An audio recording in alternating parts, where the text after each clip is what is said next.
يا مساء الجمال. فيلمنا بيبدأ في موسكو عاصمة روسيا، المدينة العملاقة اللي بدأت تنهار واحدة واحدة، وده بسبب البناء العشوائي اللي من غير أي تخطيط سليم. فالحفر المستمر لأساسات عميقة جدا تحت الأرض خلى البنية التحتية للمدينة كلها بقت شوربة. والحكاية بتبدأ لما في واحد اسمه عم سيرجي لاحظ تسريب مية بسيط نازل من سقف النفق، فبلغ عامل المحطة، لكن الموظف قال له روح يا عم سيرجي الله يصلح حالنا وحالك، مضخات المية قدامك اهي مش شغالة، والدنيا مطرت النهاردة وتلاقي المية دي من المطر، انت اكيد بس شارب كوبايتين زيادة. في نفس الوقت بنشوف بنت اسمها إيرينا كانت بتقضي ليلتها مع عاشقها بدل ما ترجع بيتها لبنتها، مع انها عارفة ان بنتها لوحدها وجوزها كان في نبطشية في المستشفى. والهانم بتقابل رجل اعمال غني اسمه فلاد على امل يعني ان العلاقة دي تطلعها من حياتها المنيلة مع جوزها، وكانت خايفة تطلب الطلاق او تواجهه بالحقيقة. واندريا وقتها كان في المستشفى وعمال يرن على مراته، والتانية طبعا منفضله على الاخر. وتاني يوم الصبح اندريا كان بيعمل فطار لبنته ساشا، والبنت كانت بتسأل عن مامتها وهو ما كانش عارف يقول لها هي فين، وبيقول لها انها مسافرة وهتيجي بالليل. والراجل حاول يكون اب كويس لبنته وبدأ يجهزها للمدرسة، ولما اتأخروا قرر يوصلها بنفسه، بس جارهم كان راكن العربية وقافل عليهم الطريق خالص، فما كانش قدامه غير حل واحد وهو انه يركب المترو. في نفس الوقت فلات كان موصل إيرينا وقرر انه يروح يواجه جوزها بعلاقتهم واللي يحصل يحصل، بس لما عرف انه نزل يوصل بنته راح على شغله والدنيا كانت زحمة على الآخر، فقرر يركب المترو هو كمان. وبالصدفة البحتة ركب نفس القطر اللي فيه أندريا، والمترو بدأ يتحرك، وفي واحد اسمه دينيس كان معجب بواحدة شافها في المترو وبيقف يتكلم معاها، ولما معرفش يلفت انتباهها وقف وسط الناس وعرفها بنفسه وفضل يهزر ويضحك معاها عشان تعجب بيه. وقتها سواق المترو كان حاطط قدامه نص كيلو تفاح على موز ونازل حشر، وفجأة لاحظ حاجة غريبة قدامه في الضلمة، بص قدامه كده وشاف المية بتنفجر من سقف النفق وبتغرق السكة، فحاول يفرمل بكل قوته، بس القطر كان ماشي بسرعة كبيرة وخرج عن القضبان، وهوب الناس كلها بتقع على بعضها، والمترو كان بيتخبط يمين وشمال في الحيطة من كتر السرعة، والناس بتدخل في بعضها وفي ناس منهم بتقع بره، والنفق أصلا ما كانش مستحمل وبدأ ينهار، والمية بتدخل لهم جوه المترو وفي ناس كتير بتموت. ولما المترو بيقف أندريا بيحاول إنه يقوم ويشيل الناس اللي فوقيه، وبيفضل يدور على ساشا بنته وسط الناس وكان هيتجنن. أما فلات كان بيحاول إنه يكسر الإزاز، ولما كسره بيشوف الناس وهي بتجري بره وكانوا عايزين يخرجوا من النفق، بس المترو ما كانش واقف في مكانه صح وبيقع عليهم وهم بيجروا، وفي ناس بتتحشر وما بتعرفش تتحرك، وباقي الناس بيكملوا في وسط المية اللي في النفق. وفلات بيخاف ينزل زي الناس وبيطلع فوق المترو وبيلاحظ ان النفق فيه كهرباء، وجوه المترو كان في واحد قاعد يقلب في الناس الميتة على الناس المغمى عليهم ومش عاتق حد. ودينيس بيقوم يدور على ناتاشا البنت اللي كان معجب بيها، ولما بيشوف ايديها بيقوم بسرعة وبيشيل من عليها الحاجات اللي كانت فوقيها، وكانت في حالة صدمة ومش فاهمة اللي بيحصل. في نفس الوقت ده فلات كان فوق المترو، وفجأة المترو بيتحرك وبيقع من فوق، ولما بيحاول يطلع بيشوف أندريا وهو بيدور يعني على بنته، ولما بيوصل لها أخيرا لها ما بتردش عليه ولسه هيقوم عشان يجيبها بيلاقي واحد عمال يزق في الناس وبيضربهم، فأندريا بيخاف ان الراجل ده يدوس على بنته فبيقوم يضربه، لكن الراجل كان عامل زي الحيطة وكان هيقتله. وقتها بيتدخل فلاد وبيضربه قبل ما يموته، وبعدها أندريا بيروح لساشا وبينده عليها، وأول ما فات قال لها ما تتحركيش عشان ما تتعبيش، وبيفضل يسألها إذا كان في حاجة وجعاها ولا لأ، وبيطلعها بالراحة وبيطمن عليها. في الوقت ده كانت إيرينا بتتصل بأندريا جوزها عشان تطمن على ساشا، بس التليفون كان مقفول. وفي محطة المترو الموظفين بيلاحظوا إن القطر واقف في نص السكة وبيحاولوا إنهم يتواصلوا مع السواق، وبيتفاجئوا إن مضخات المية نسبتها عالية جدا، وبيعرفوا إن النفق فيه مية، فبيخافوا وبيفضلوا يندهوا على سواق المترو. وفي نفس الوقت ده كان سواق المترو التاني واقف ومستني سواق المترو اللي اتقلب يوصل، وده عشان يعرف يتحرك، وما كانش فاهم إيه اللي بيحصل له. وبيلاقي الموظفين اللي في السكة بيكلموا في اللاسلكي وبيقولوا له يرجع للمحطة اللي فاتت. السواق قال لهم ماشي هرجع بس في مية في النفق، فقالوا له اه ما احنا عارفين، وبيطلبوا منه ينجز ويرجع بسرعة، وفعلا بيغيروا مسارهم وبيرجعوا. وفي المترو التاني الناس كلها كانت نزلت، وبيروح فلاد لواحد فيهم اسمه مايكل وبيقول له منصحكش انك بتنزل يا عم الحاج، الأنوار لسه شغالة والمية في كل مكان، يعني ممكن الكهرباء تعمل معانا الجلاشة، الأحسن نفضل هنا في مكاننا يمكن أي حد ينقذنا. في نفس الوقت مدير المحطة بيطلب من الموظفين إنهم يفصلوا الكهرباء أول ما المترو التاني يرجع المحطة، وده لأنهم كانوا خايفين من الكارثة اللي هتحصل، والناس يا عيني كانوا ماشيين وسط المية على أمل يعني إنهم يطلعوا من الوحدة اللي هم فيها، لكن فجأة بيحصل ماس والكهرباء بتوصل لهم، وللأسف بيموت جزء كبير منهم، والإنذار بيشتغل في المحطة والموظفين بيفصلوا الكهرباء بسرعة، والمترو التاني كان راجع المحطة بالناس على خير. وقتها كانت ناتاشا بتدور على شنطتها عشان تاخد البخاخة، وبيعرف دينيس إنها مريضة، وفلاد ابن الورمة كان عايز يطمن إن المية ما بتكهربش فبيرمي الكلب، ولما بيلاقيه لسه عايش بيعرف إن الدنيا تمام، لكن العربية اللي هم فيهم بتتحرك بيهم وبتزنق ناتاشا وصاحبها وهم ماشيين، فبيفتحوا عربية من العربيات عشان يدخلوا فيها، بس دينيس كانت رجله محشورة ومش قادر يطلعها، وناتاشا فضلت تحاول معاه لحد ما طلع هو كمان، وفلاد بيكسر ازاز العربية اللي بعدهم عشان يتحركوا من جوه العربيات. في الناحية التانية باقي الناس اللي ما ماتوش من الكهرباء بيوصلوا أخيرا للمحطة، والناس لما بيعرفوا إن النفق مليان بالمية بيخافوا وبيجروا بسرعة عشان يطلعوا هما كمان بره المحطة، والأخبار بتنتشر في المدينة كلها، والشرطة بتقرر إنهم يخلوا المنطقة اللي حوالين النفق، وده لأنهم كانوا عارفين بإنه هينهار في أي لحظة. وجوه النفق أندريا وساشا بيعدوا مع فلاد ومايكل، وكان في عدد كبير جدا من الناس ميتين، وفجأة مايكل بيلاقي حد مسك في رجله، وبتطلع واحدة لسه عايشة واسمها أليس، وبتقوم وبتكمل معاهم الطريق، ولما بيوصلوا للعربية الأخيرة بيقعدوا يرتاحوا شوية، وفلاد بيدي الكلب لساشا وبيقول لها ما تنسيش بقى تحكي لماما لما ترجعي إن اديتك الكلب، لكن أندريا بينده عليها، وبيتخانقوا كلهم مين اللي ينزل الأول تحت، وكانوا خايفين من عمق المية، فبيطلبوا من مايكل الغلبان إنه ينزل هو الأول، ولسه بيقول إنه خايف راح فلاد الجاحد زقه على طول، وبيقوم مايكل وبيقول لهم إن المية مش عميقة. أما إرينا بتشوف الأخبار أخيرا وبتعرف من المدرسة إن بنتها ما راحتش النهاردة، فبتخاف وبتعرف إن جوزها وبنتها في النفق، وبتاخد بعضها وبتجري على هناك بسرعة، وبتفضل تعيط وبتحس بالذنب، وبتتصل بالمنايل التاني، بس برضه تليفونه كان بيديها إنه مقفول. وفي المحطة الشرطة بيبعتوا فريق إنقاذ عشان يطلعوا الناس اللي لسه عايشة، وقبل ما عامل الإنقاذ يمشي الشرطي بيقوله إن الموضوع خطير ولازم يقفلوا أبواب النفق قبل ما النفق كله يغرق، وبيقوله ينجز نفسه بسرعة. وفعلا المية بتملى النفق وكانت قوية جدا لدرجة إنها بقت تزق عربية من عربيات المترو،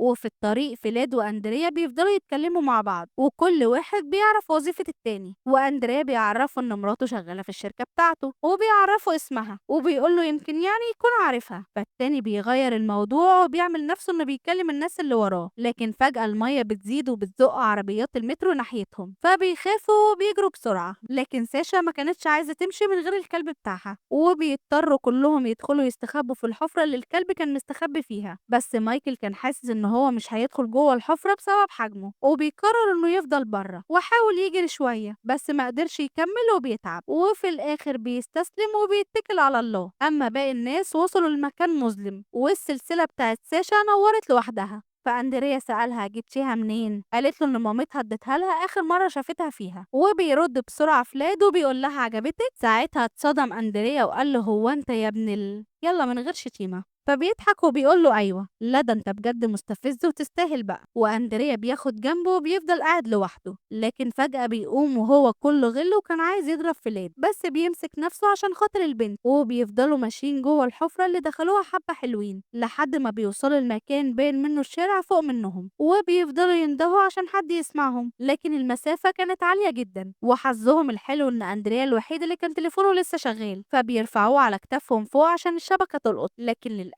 برضه مفيش شبكة، فحاول دينيس إنه يخلع الحديد بس برضه ما بيقدرش، فبيدوروا على أي حاجة يطلعوا عليها، وفعلا بيعملوا كده وبيطلعوا التلات رجالة مع بعض وبيحاولوا يكسروا الحديدة لحد ما قدروا فعلا يكسروها، بس ناتاشا بتتعب وبتقول لهم إن البخاخة بتاعتها وقعت منها في المية، فبيضطر ينزل دينيس للمكان اللي كانوا فيه عشان يدور عليها، وكانت المية ملت المكان كله، وبيقدر فعلا إنه يوصل للبخاخة، لكن وهو راجع بتطلع له الجثة دي وبيتخض وبيرمي سلسلة مكنة ساشا اللي كان واخدها عشان تنور له، وهم فوق بيلاقوا النور اتطفى فجأة، فناتاشا بتطلع سبراي بتاعها وبتولعه عشان يشوف النور ويروح لهم، وفجأة بيطلع دينيس بالبخاخة وبيديها لناتاشا بسرعة قبل ما تروح منهم، وبيقول لها انه معجب بيها، والمية كانت عمالة تدخل النفق من كل مكان، وبيفضلوا يزعقوا يمكن اي حد يسمعهم من الناس اللي فوق، بس من غير فايدة. وقتها بيجرب اندريا انه يتصل بمراته، فبيلاقي ان الشبكة رجعت، بس فلات بينتش منه التليفون وبيكلمها، وهي مش فاهمة ازاي ومين بيكلم مين، وبتعيط وبتسأله عن اندريا وساشا، فبيقول لها انهم كويسين، وطلب منها تكلم الشرطة بسرعة وتعرفهم مكانهم، بس التليفون بيقع والمكالمة بتفصل، وبتجري إيرينا على الضابط اللي واقف وبتقوله على مكانهم. في الوقت ده كان فريق الإنقاذ لسه كان بيدور على أي حد عايش، لكن فجأة بيلاقوا مية كتيرة جاية ناحيتهم، فبيمسكوا في الحديد قبل ما يغرقوا، وكان برضه فلاد وكل اللي معاه هيغرقوا، والمية حركتهم من المكان اللي كانوا فيه. ولما المية هديت شوية فضل كل واحد فيهم يدور على نص التاني، وناتاشا ودينيس كانوا خلاص كده حبوا بعض. أما فوق بينزلوا اتنين للمكان اللي إيرينا قالت عليه، لكن ما بيلاقوش حد، وبيطلعوا بيعرفوها ان لو كان في حد عايش تحت فخلاص كده المية ملت المكان ومفيش امل. وقتها اندريا واللي معاه بيفضلوا ماشيين في النفق وما كانوش عارفين مين وبيطلع على فين، وبيطلعوا لمكان عالي شوية، وفلاد بيفضل يزعق وبيقول انه ضيع حياته بسبب اندريا وبنته. فساشا سألت باباها هو بيقول لنا احنا ليه، فبيرد فلاد وبيقول لها عشان مامتك السبب ان في المترو دلوقتي. فاندريا بيتضايق وبيقول لساشا تروح تقعد جنب ناتاشا، وبيقول لفلاد بتمنى انك تفضل عايش عشان اللي بينا لسه ما خلصش، وبيقول له كمان انا عارف انها بتحبك وبشوفها كتير وهي بتعيط بالليل بالساعات، وده اللي مخليني حاسس بالاهانه. ففلات بيقول له حتى لو انا مت برضه مراتك هتفضل تعيط بالساعات وهتشوف حد غيري ترتسخ معاه. فبيتعصب اندريا وبيقوم يضربه، والاتنين بينزلوا تلطيش في بعض، واندريا كان خلاص ودانه طلعت دخان وما كانش شايف قدامه، ونزلوا الاتنين في الميه، لكن أليس بتطلع من تحت الميه وبتهدي اندريا. في الوقت ده كان فريق الانقاذ كان سامع صوتهم، ولما بيوصلوا لهم وبيشوفوهم وهم قاعدين كلهم بيفرحوا جدا، لكن يا فرحة ما تمت، وده لأن النفق كان بدأ ينهار وحرفيا اتمرمطوا مرمطة ما يعلم بها إلا ربنا. وفريق الإنقاذ بيكلم المحطة وبيعرفهم إن في ناس تانية لسه عايشة، لكن خلاص كان المدير قفل الأبواب، فبيقرروا إنهم يرجعوا بسرعة للمكان اللي بيطلع على البلاعة اللي كانوا فيه من الأول. وبيشوفهم شرطي من بره وبيرفع غطا البلاعة، والناس بتبدأ تطلع واحد ورا التاني، وإيرينا بتسمع صوت ساشا وهي بتنده عليها وبتجري ناحيتها وهي مش مصدقة نفسها، لكن أندريا بيسقع لها وما بيرضاش يعبرها وبيمشي من جنبها من غير ما يبص لها خالص، لكن هي بتجري وبتمسك في ايده. اصل الراجل بصراحة اتقرطس بما فيه الكفاية فما كانش قادر يسامحها، لكن إيرينا بتفضل معاه وما بتعبرش فلاد، وبتقرر كده انها تلم نفسها وتحترم الراجل اللي طلعان عينه عشانها هي وبنتها، وبتركب معاه الإسعاف وبتعتذر له، وكده يخلص فيلمنا. مستنية رأيكم في الكومنتات، وما تنسوش اللايك والشير والاشتراك عشان يوصل لكم كل جديد. باي.